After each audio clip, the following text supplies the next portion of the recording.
Hi guys, welcome to EduStep. Hope you all are doing well. So we have started with our chapter 7 that is on triangles. अभी तक हम 3 rules पढ़ चुके हैं about the congruency of triangles. सबसे पहले congruency क्या होती है? Similarity. मतलब similar is another word for congruency. ठीक है, ऐसा नहीं है कि similar triangles are going to be congruent. जब हम आगे जाएंगे अभी तो similarity पढ़ेंगे तो कुछ difference होता है between similar triangles and congruent triangles which you will come to know about in the subsequent lessons. ठीक है, तो congruent दो ऐसे triangles जो एक दूसरे को overlap कर लेते हैं उनके सारे dimensions equal होते हैं. तो उसमें हमने 3 rules पढ़े हैं अभी तक. हमारा फर्स्ट रूल क्या था? इफ यू गाइज रिमेम्बर, तो हमारा फर्स्ट रूल था साइड एंगल साइड रूल, है ना, कि दो साइड्स हैं दो ट्रायंगल्स की दो साइड्स जैसे ये और इनके बीच का जो एंगल है वो ये तीनों अगर दो ट्रायंगल्स में इक्वल होंगे तो वो एसएएस रूल से कॉन्ग्रुएंट होगा. नेक्स्ट हमने पढ़ा था ASA rule, angle angle side, मतलब दो एंगल्स और उनके बीच की जो इंक्लूडेड साइड है अगर वो दो ट्रायंगल्स में इक्वल है तो हमारे ट्रायंगल्स कॉन्ग्रुएंट होंगे.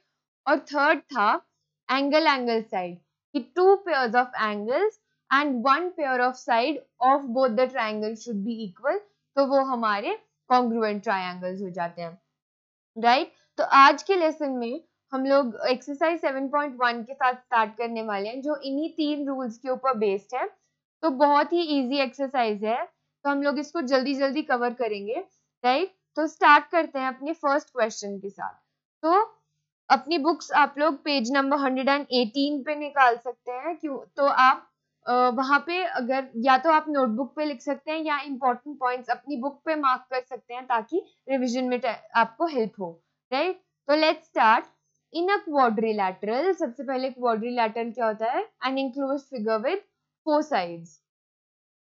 ठीक है, तो quadrilateral A B C D हमें गिवन है. यहाँ फिगर में देखो कि quadrilateral A C B D is given to us where A C is equal to B D and A B bisects angle A. तो अगर A B line angle A को bisect कर रही है तो इसका क्या मतलब हो गया कि angle C A B is equal to angle D A B.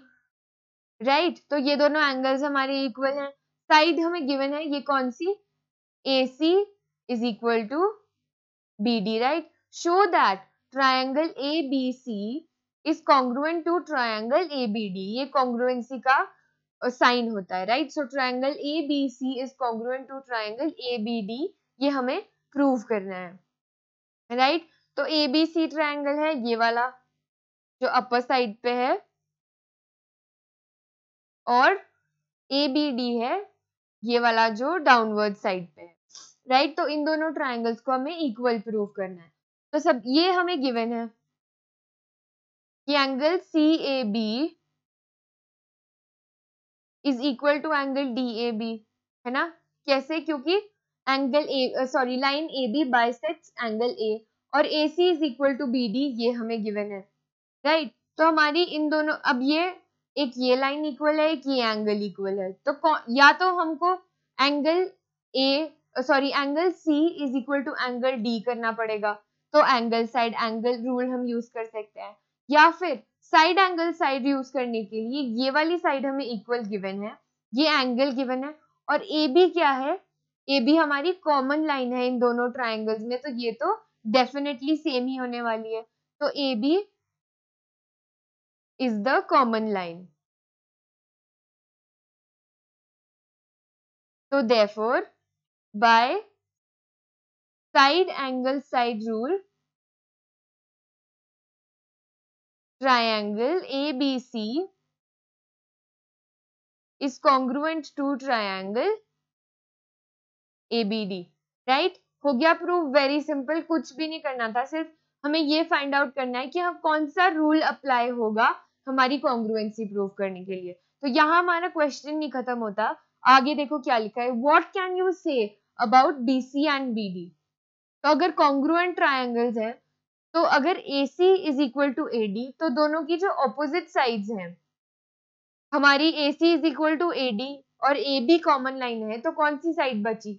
BC और BD, तो obviously BC is going to be equal to BD because the two triangles are congruent to each other, right? तो ये first question. Now let us move on to the second question.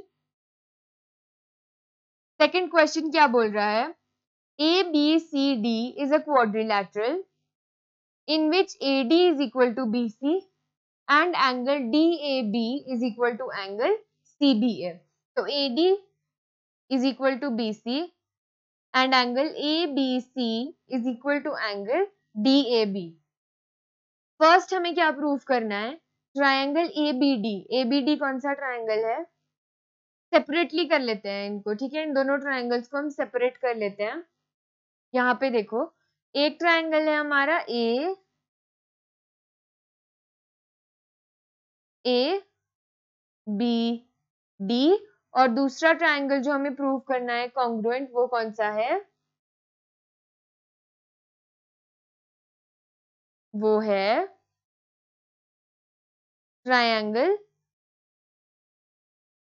ABC या BAC, जैसे question में given है. तो ये है दो हमारे, ठीक है? अब इसमें हमको क्या पता है कि angle ABC is equal to angle BAD. Angle ABC is equal to angle BAD. और कॉमन लाइन है एक, इसमें कॉमन लाइन कौन सी है? AB कॉमन लाइन है. और थर्ड चीज क्या गिवन है हमको कि AD is equal to BC. तो अगेन कौन सा यूज हो रहा है इसमें हमारा रूल? By SAS rule the triangles are congruent, right? तो अगर ट्रायंगल्स कॉन्ग्रुएंट होंगे तो अगेन दो साइड्स तो हमारी इक्वल हमको गिवन है, बची कौन सी? Base of the two triangles. तो BD is equal to AC, right? तो side BD is equal to AC by congruency of triangles.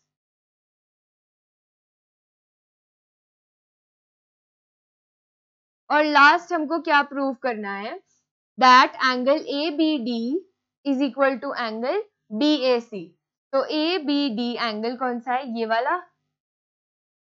और BAC है ये वाला, राइट? तो अगर हमारे जो ट्रायंगल्स है वो कॉन्ग्रुएंट है तो obviously these two angles are going to be equal to each other, क्योंकि हमें ये पता है कि AC is equal to AC is equal AC is equal to BD, right? हमें ये पता है कि AC is equal to BD. और दूसरी साइड कौन सी है? AB हमारी कॉमन लाइन है, तो इन दोनों के बीच में कौन सा एंगल आ रहा है? AB और AC के बीच में कौन सा एंगल आ रहा है? Angle A. और BD और AB के बीच में एंगल B, राइट? तो ये दोनों एंगल्स हमारे इक्वल हो जाएंगे, angle ABD, right, and angle BAC, ठीक है? तो बाय SAS रूल हमारे तीनों जो पॉइंट्स है वो प्रूव हो गए, राइट? तो let's move on third question पे. AD and BC are equal perpendiculars to a line segment AB. तो ये लाइन सेगमेंट है हमारा AB और दोनों BC और AD परपेंडिकुलर है, तो एंगल क्या हो जाएगा? 90 degree and they are equal to each other. तो दो चीजें कौन सी पता है हमें यहाँ पे?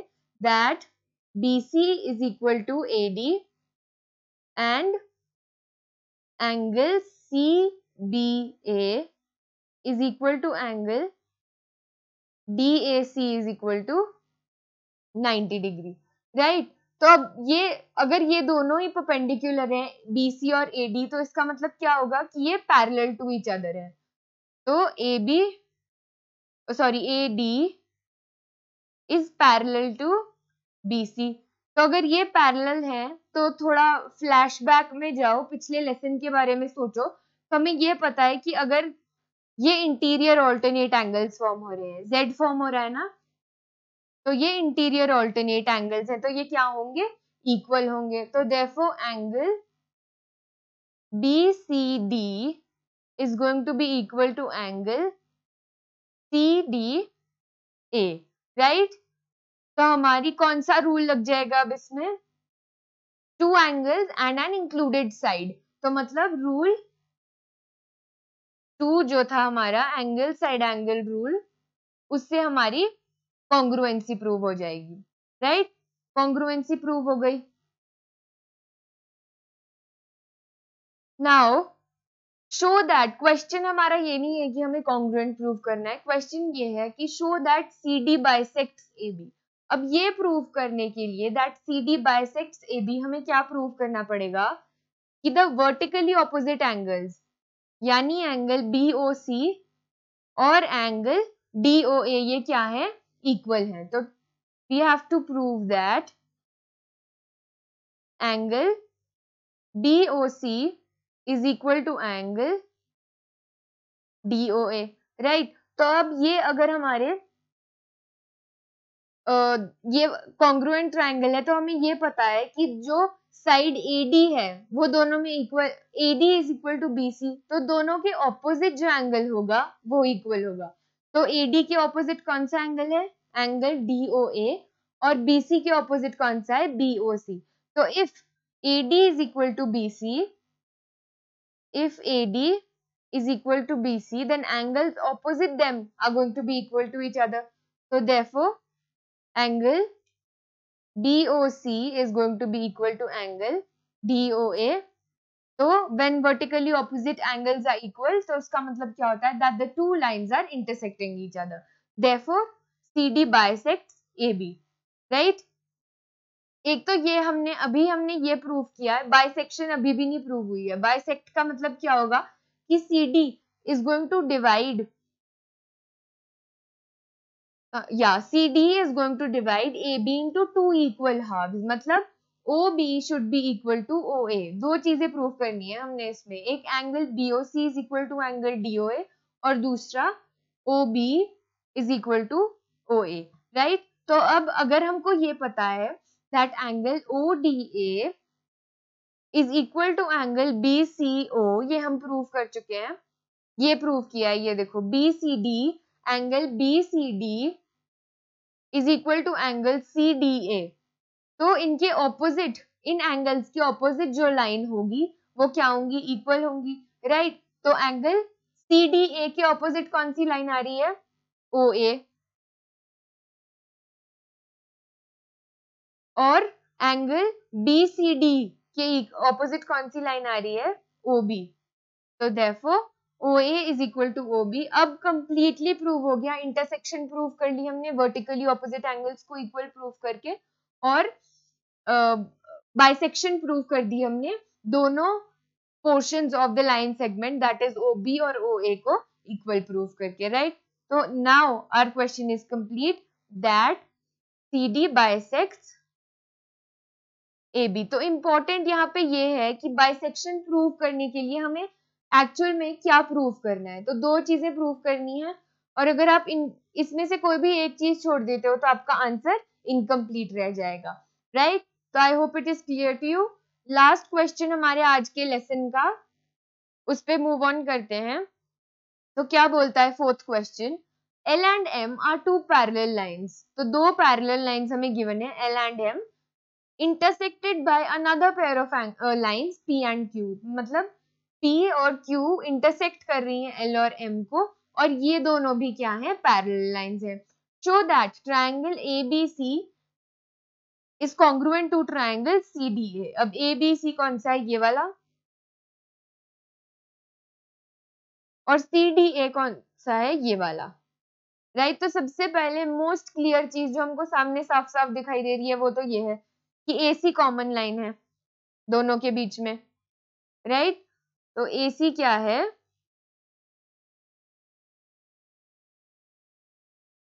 AC is the common line, ठीक। दूसरा हम क्या प्रूव करेंगे, अब ये देखो, वेट, हमारा Z फॉर्म हो रहा है कि नहीं, एक Z ये फॉर्म हो रहा है, तो मतलब angle DAC and angle ACB are interior alternate angles, और क्योंकि L और M पैरेलल है तो ये दोनों क्या होंगे, इक्वल होंगे, राइट, होंगे इक्वल, राइट। तो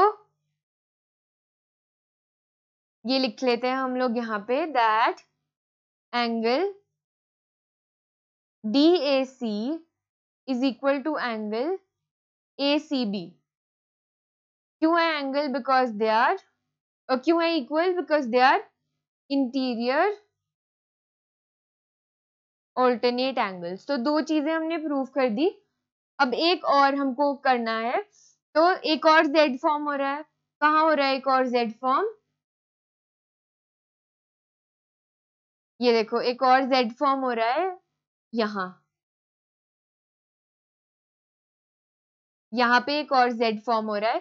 तो BAC is going to be equal to ACD, है ना, क्योंकि P और Q भी पैरेलल लाइंस है, और ये जो हमारे एंगल्स हैं ये क्या है? Interior alternate angles. Parallel lines में इंटीरियर ऑल्टरनेट एंगल्स क्या होंगे? इक्वल होंगे। तो angle BAC is equal to angle ACD। Same reason यहाँ पे हमारा सेम है, इंटीरियर ऑल्टरनेट एंगल्स, ठीक है। तो अब क्या हमारा कौन सा रूल अप्लाई हो रहा है? एक ये एंगल इक्वल है इस एंगल के, एक ये वाला इक्वल है इस एंगल के, है ना, और साइड इक्वल है। तो angle side angle rule number 2 ASA से हमारी कॉन्ग्रुएंसी दोनों ट्रायंगल्स की प्रूव हो गई। By SAS rule we prove that triangle ABC is congruent to triangle CDA, राइट। तो ये 4 क्वेश्चंस हम आज करेंगे। अगर आपको इसमें कोई भी प्रॉब्लम हो तो आप कमेंट सेक्शन में लिख सकते हैं, कीप प्रैक्टिसिंग। और नेक्स्ट जो हमारे रिमेनिंग 4 क्वेश्चंस है ऑफ एक्सरसाइज 7.1 वो हम लोग नेक्स्ट लेसन में कवर करेंगे। So guys, thanks for watching and don't forget to like, share and subscribe to our channel EduStep. Thank you.